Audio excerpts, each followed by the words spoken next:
Um, but I just wanted to take a little time to gather my thoughts before sending a video. Um,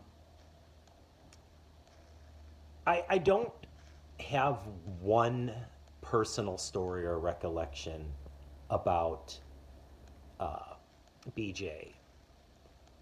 I just have the thing about him that has been most inspirational to me uh, as I've grown up with him as my uncle. First of all, I think that BJ was a great example of how to be a great uncle. I hope I can be as good an uncle as he was to me. No matter what amount of time or distance we were apart, I always knew he cared. I always knew that he loved me, cared what was going on in my life, and also knew what was going on in my life. Like, he made it a point to know what was happening with you.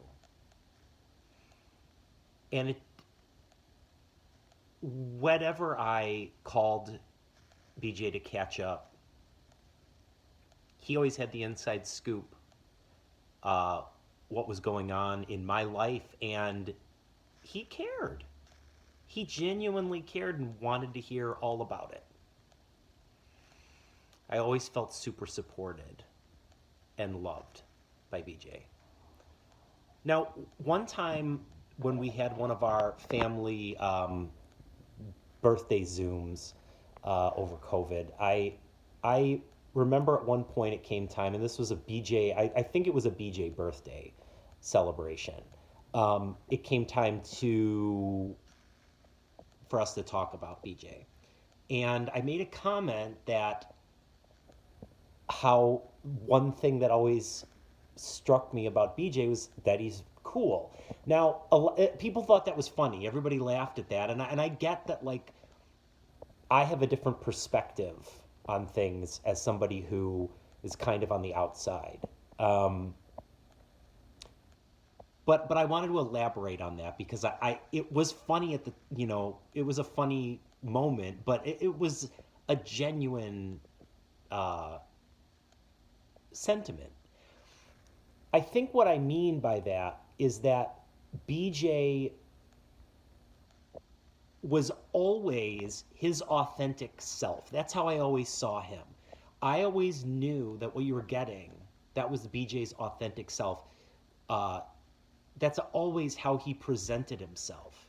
And that authenticity is so important. It was he set an example that I really took to heart about that, because if you approach everybody in your life as your authentic self, then what you're leaving behind are moments of authenticity in their lives.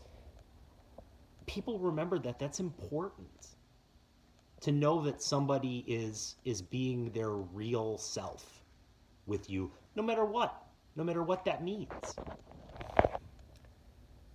So I think when you go back through all of these memories that people have, funny, touching, whatever they are, these are going to be memories that people have of a person who was always their authentic self. And when you do that, you're going to leave behind a legacy of people who have really felt touched by your presence in their lives. And I would be surprised if that's not what every single one of these videos is going to be about. Thanks for letting me share this.